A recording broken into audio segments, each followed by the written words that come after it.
Hello, everybody at Culgaith School. My name is Alistair Humphreys. I am an adventurer and I'm the author of The Boy Who Bite the World books that you've been reading and enjoying. Thank you so much. I've also written The Girl Who Rode the Ocean and then a couple of these big illustrated books like this one, Against the Odds. And you guys have sent me some fantastic questions which I am now going to answer by reading them out and then giving you the answers.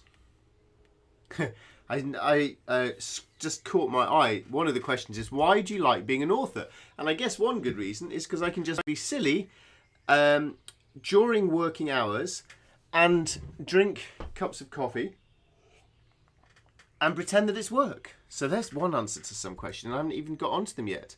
Right. Let me just check this is recording, or am I just talking to myself? Yes. This is recording. I'm doing very well. Right. Do you like eating banana sandwiches in real life? Yes, I do. When I cycled around the world, I ate a stupid number of bananas and banana sandwiches because they're cheap, they're healthy, they're simple, and they're just good. Nowadays, back in real life, I still do eat them, but generally not now the squash between two pieces of bread. I'm getting quite posh and quite old now. So what I do these days for banana sandwiches, I like them sliced up on toast, maybe with some peanut butter, or because I'm really getting old and really posh, I love almond butter. So toast, almond butter, sliced banana, and then a little drizzle of honey from my own beehive. Oh, I'm wasted as an author. How long did it take to write The Boy Who Bite the World? Roughly it takes me 1 year to write one book. But actually, The Boy Who Bite the World took me quite a few years because I started to write it and then I couldn't find any publisher who wanted to publish it. So I'd written a load and everyone just ignored it and wouldn't print it. And I got quite depressed. Well, it's like, I guess anything. If you do something you really try hard at and everyone just goes, nah, that's rubbish, it's a bit demoralising. So it took me quite a long time to actually find a publisher for it. And actually, that's one of the reasons why the book's in 3 parts, because I eventually found a publisher and I didn't want to just burn up all my story in one go in case this book just disappeared and no one ever read it. So I thought, I'll just release Africa, see how it goes. But actually, that's worked out really well because now you get to read the Africa book, then the Americas book, and the Asia book, which hopefully you enjoy. But even better news for me is you have to buy 3 books. Woohoo! And that is why I am so rich that I've now got a shed of my own. Thanks to your book purchases. Thank you. What's your favourite book you've written? Oof. I really like this one, you know. Well, I tell you what I really like. I like the cover of this and the flip chart effect at the bottom. I think that's cool. I like that book. But in terms of what I'm actually the most proud of, probably, I guess, I'm going to choose, can I choose 3 or is that greedy? I'm going to choose 3 because I'm greedy. I guess I'm proud of my first ever book. It's called Moods of Future Joys, which is basically like The Boy Who Bite the World through Africa, except it's me as a man telling my story as a man doing it rather than turning the story into a kid. My Midsummer Morning, I wrote, this is about me playing the violin really badly through Spain. If you type into YouTube, My Midsummer Morning, you can watch a 20-minute film of me playing the violin very badly. It's quite funny and embarrassing. But this book I'm really proud of because I was really honest in this book, and it's quite scary to be honest and tell the world about your feelings. But I also think I wrote this really well. I thought I wrote this as well as I could, so that when I handed in my homework, I thought, yes, I've done this really well. And if the world doesn't like it, then I at least know I've tried my best. And then I'm also proud of this one. This is my newest book. It's called Local. And this is about exploring really close to home and paying attention to nature outside us. And it's my first book that's really about trying to look after nature and the environment. So I'm quite proud of this change in direction from adventure to nature. Where would you most like to travel to and why? Well, I've just spent a whole year exploring the one little map. You know these maps? You've probably got them in your school that you use in geography lessons for learning about mountains and things. Wherever you live in the country, you can buy them. Oh, sorry, I'm burping. Burp. wherever you live in the country, you can buy the map that you live on, and you can find your house on that map, and then you can start to look on that map and think, hey, wow, there are places 1 mile from my house that I never knew existed. A bit of parkland, a bit of hill, a bit of woods, some interesting different streets. You can be an explorer close to home. So that's why I've really started to enjoy exploring close to home these days, because we can all do it. It's cheap, it's simple, you don't have to be rich, you don't have to be an expert explorer, and importantly, you don't have to destroy the climate by jumping on planes and flying off around the world. So exploring locally is really important for all of us, I think. What did Tom have for breakfast and dinner that you recommend? Well, obviously, mostly banana sandwiches, but for breakfast, Tom, I would recommend from when he gets through Asia into a country called Georgia, for breakfast there, I used to love eating these things called khachapuri, which are a bit like cheese on toast, pizza, and you get little stalls selling them by the road. And you imagine just stopping your bike in the morning, eating a bit of cheese on toast, pizza, and cycling on. I loved those. Dinners, you're making me hungry now. I used to really like in China. It's interesting actually, when you're in a rich country, going to a restaurant's really expensive, and so then I'd just eat banana sandwiches. But when I was in a poorer country, I could afford to eat in restaurants a lot, and actually it's often cheaper just to eat in restaurants all the time. So in poor countries I tended to eat much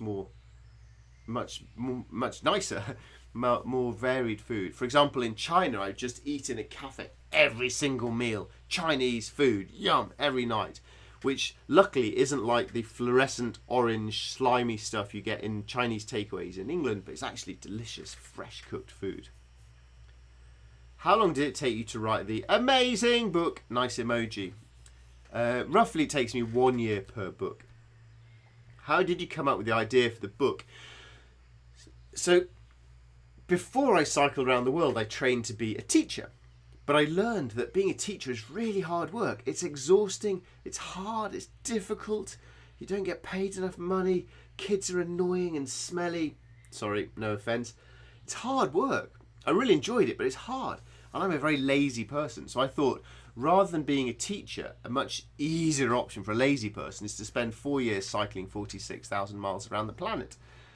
And so I was quite used to doing school sorts of things. So when I was going around the world, I'd visit loads and loads of schools. I did about 300 talks around the world, talking to different ages of children about my adventures.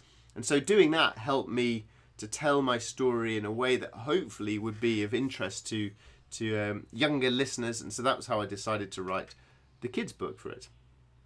What's it like to be an author? I really like, I'm going to give you an actual sensible answer. What is it like to be an author? I really enjoy the freedom to every day just do the work that I want to do, to try and write things that excite me and that I find interesting. I really like that.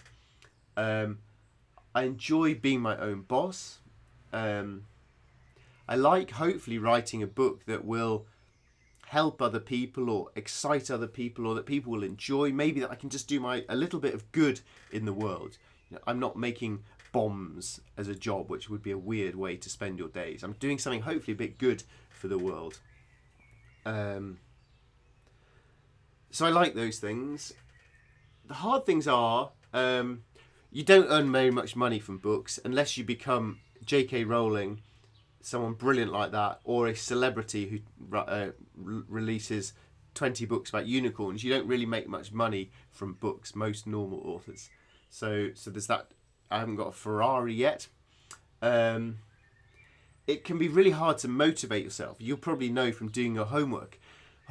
Sometimes you just can't be bothered. But every day I just have to do my homework, and there's no one nagging me, no one bossing me, no teachers to yell at me. I just have to get on and do it. So I have to be motivated to do it. And it takes a really long time to write a book. So if you start a project only because you're excited about the finish line, then that's a long, long way to go. So what I have to try and do is be enjoying the process of every day to enjoy a bit of the writing. So there's ups and downs to it, but mostly I really like it. I like it. What's your favourite place you went and why?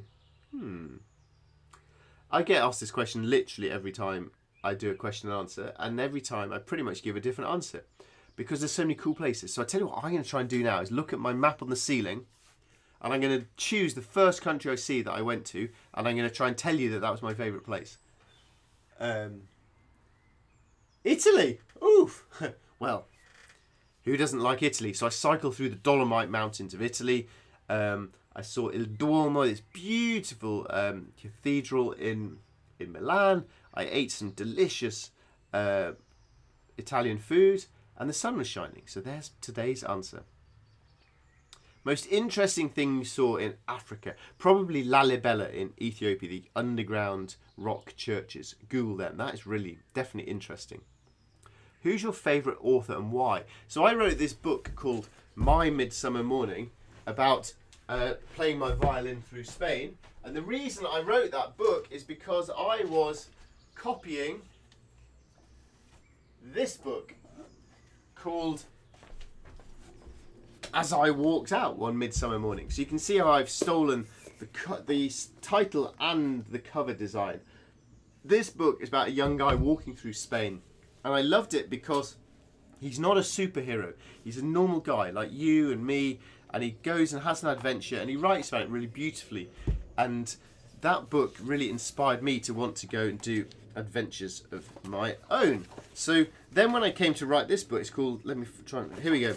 This book's called Great Adventurers. And these were my heroes of adventurers who inspired me. And in there, look, I've got Laurie Lee walking through Spain. You recognise that picture by now. So I guess that's probably my favourite book.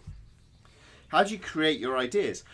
Well, I just gave you an example there of I read a book and it inspires me to go and do something of my own. I've also got loads of other books. Reading books is the best way for getting ideas because you just get a passage into millions of people's ideas over thousands of years, and you can find books about anything you want. Another good thing to do is next time you're in a charity shop, you'll probably find a load of these National Geographic magazines. There's thousands of them going back over the years, and they cost about 10p each in charity shops. And I get magazines like this and I look through and I think, wow, I'd love to go there. Where's this one, for example? Oh wow, that is cool. Going over Paris by hot air balloon. It's pretty cool, isn't it? Where's this one? Ooh, going across Turkey. You see? And that's the one from December 1983. So a load of old magazines like that give me inspiration as well. Where do you write your stories? I write my stories here. This is my shed. It's in my garden. If I write in the house, I have two problems. One, I spend the whole day making toast and not doing any work. And then two, I spend the whole night not relaxing and just thinking, oh, I should do more work. So having a shed in my garden separates my work life from my real life. Is the story based on a trip you took? Oh yeah, maybe I should have explained that earlier. So I spent 4 years cycling around the world myself, and I turned my story into the story of Tom, the boy who biked the world. How many books have you written? I've written 16 books, and if I keep on chatting to you all day, then I'll never get on with number 17. So yeah, 16 books. I try roughly to write one book per year. That's my rough challenge to myself. Well, thank you very much for all your fantastic questions. Get reading, get writing, and good luck with all of your own adventures. Thank you. Bye.